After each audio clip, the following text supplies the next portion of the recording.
I have come to realize that I am a huge complainer. It's something that I would love to stop doing, but I don't think I know fully how to do it. I feel like I'm in this feedback loop. Like I feel like I will be like, today I'm not going to complain. Today I'm not going to complain. And within 5 minutes of waking up, I've already started to complain that I'm too hot, that my back hurts, and I'll try to be like, thank you God for waking me up today. And then I'm like, the diaper stinks. Like, this room is so dirty. Like, oh my gosh, like crap, I have to do like 10 million things. And then by the time it's not even 9 o'clock and I've already just said maybe 100 complaints. And the crazy thing is I'll be like, okay, I'm going to stop now. Like from this moment on, I'm not going to do it. I'm not going to do it. I'm not going to do it. And in my house, I'm noticing everything wrong. And I start thinking about my life. And now I'm like, crap, my life sucks. And actually, I want to be back in California. I miss California. Tulsa sucks. And I just keep going down this like really bad spiral. And I feel like I need some help. Like I really need some help. So anyway, I came across this video this video. Let's watch it. These are the world's smallest apartments. They are only 16 square feet in size, and they are known as coffin homes. Inside, it's impossible to stand up or even stretch your arms. Some aren't even wider than the residents' shoulders or longer than their body. Despite this, these coffins are utilized as a living room, a kitchen, and a bedroom at the same time. Hong Kong has had the world's most expensive housing market for 14 years. Around 200,000 people have no choice but to live in these homes. This is one of the richest cities in the world, and we're gonna witness how these people survive here. Some people have to live together in a single coffin, and some even barely fit inside their own homes. In this documentary, we'll also spend a full day with a coffin home resident who has lived in miserable conditions for 16 years. First, we're starting with the most comfortable one. Each floor in this building has 20 to 30 coffin-sized subdivided apartments. Can't even stand up. This building was not originally designed like this, but through illegal renovations, they split this floor horizontally into two, squeezing in an extra level to fit more people inside. That's why the ceiling height is incredibly low. Look, one floor has been split in half to create 2 levels. This is Coco's home. She's been living here alone for 10 years. Thankfully, I have a window. Normally, coffin homes don't have one. A fridge, a TV, that's it. Since this place is small, you can't have much. It seems a cockroach got trapped and died inside her rice cooker. I've seen 3 people pass away in these rooms. When the people upstairs close their doors, it's a bit difficult to know when they pass away. When they start to smell, we call the police. The power load is too high, so it's easy to catch fire. The coffin home we're about to visit would feel worse than a prison. But first, let's peel back the walls. Now we're faced with dozens of people packed like sardines. An 800 square foot apartment is divided into 30 coffin-sized units. These homes lack windows for fresh air or even sunlight. And inside each claustrophobic closet is a person silently battling depression and anxiety. 26 people live here, and the smell is overwhelming. The corridor is so narrow that they use the ladder as a shoe rack. People are stacked like bricks here. Hello. Hello, hello. How long have you been living here? About 6 years.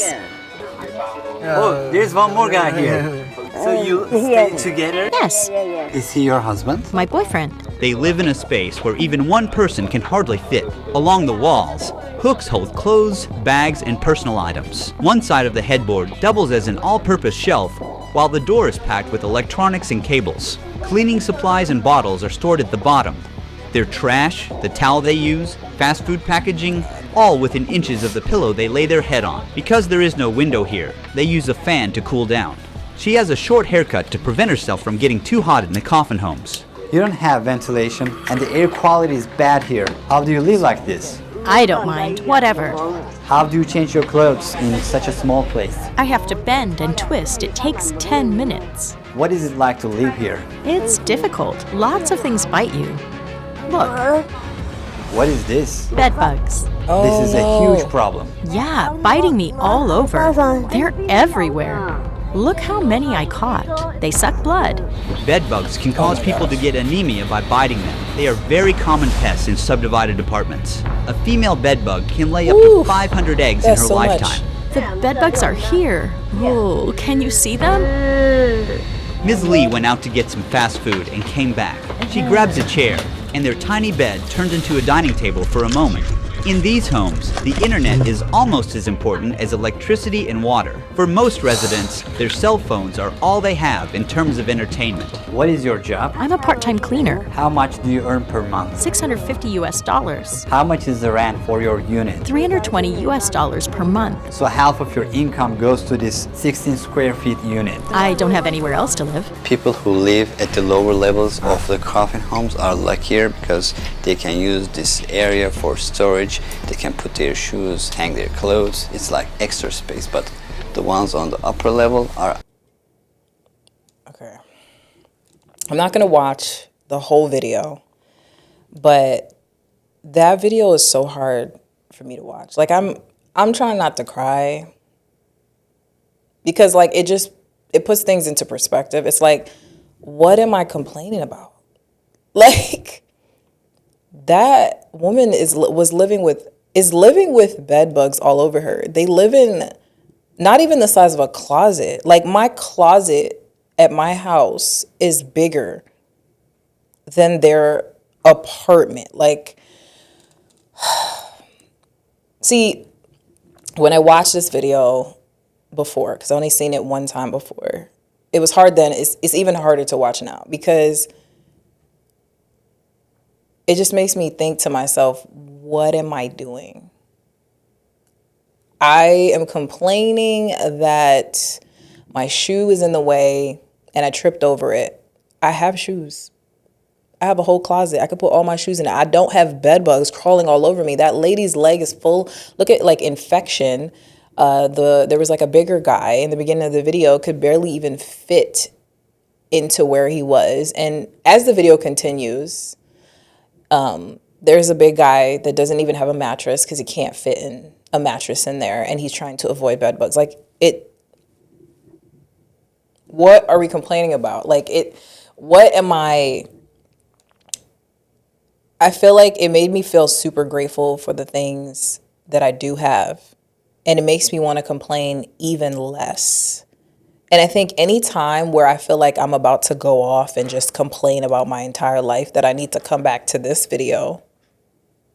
I need to watch other videos just to remind me of just how blessed I am. It's so crazy because I'm like, well, I want a big house and I want to travel the world and I want this, me, right? And it's like, God's like, there's so many people that would die for what you have. And it makes me like pause, like, you know what? I'm so grateful for what God is doing. And you know, the crazy thing is the Bible tells you like not to complain. In Philippians 2:14, do everything without grumbling or arguing. It's like plain as day. Like, God is telling you, like, do not complain. Like, and it makes me think of the Israelites. Like, I have read the story of the Israelites multiple times, and they were delivered by God, right, out of slavery, and they were just complaining. Every time they got into an issue, God would, like, get them out of the issue.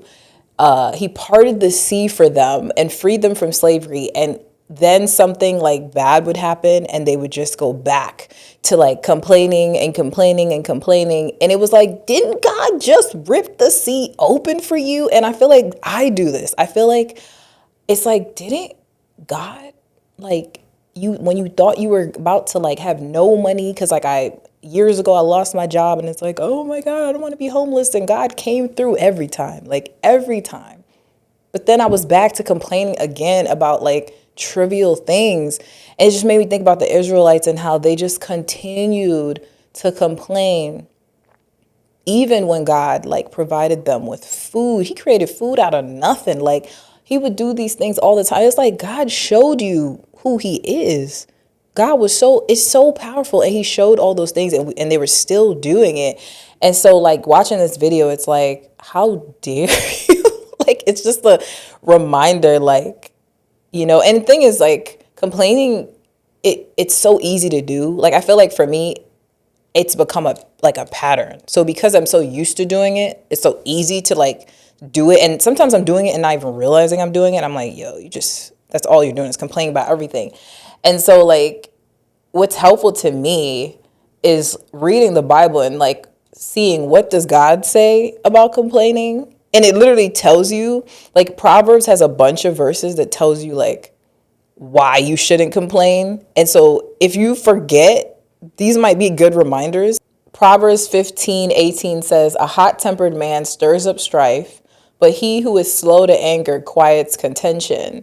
So like, if you're always angry, complaining about everything, you're literally causing strife in your life. Like, it literally says, don't do it. Like, it says, don't do it. And then, it says, I remember this one. Proverbs 21:19, it is better to live in a desert land than with a quarrelsome and fretful woman. I'm sure when I'm complaining, I'm probably annoying the crap out of my husband, and he doesn't want to listen to me. And when he's complaining, I'd be like, bruh, be quiet. And and it makes sense. Like, it's better to live in a desert without water than to live with someone who complains than to live with a complaining wife. Doesn't that tell you something? I feel like the Bible it be dropping knowledge, and it's just a true reminder that we really have to like try our best to pay attention to what we do have and what God has done. And what has helped me so far is thinking of all the times that God has like helped me through and come through for me, because there's so many times where it could have been so much worse, and God like really like saved me, like I remember being worried about labor, and look, it could have gone so many different ways. Like, I was so scared, like, I'm not gonna lie, about giving birth. I had this whole plan, and I was like, this is the way it's gonna go, and didn't even look at the plan, by the way, when I went into labor. But my baby came naturally within 5 hours. Like, and I was complaining that, oh my gosh, if I do this, and I didn't know he was gonna, and God just worked it out. Like, and even when things don't go my way, it's because it's like God has a bigger plan for me, and the plan that he has is better than any plan that I could have for myself.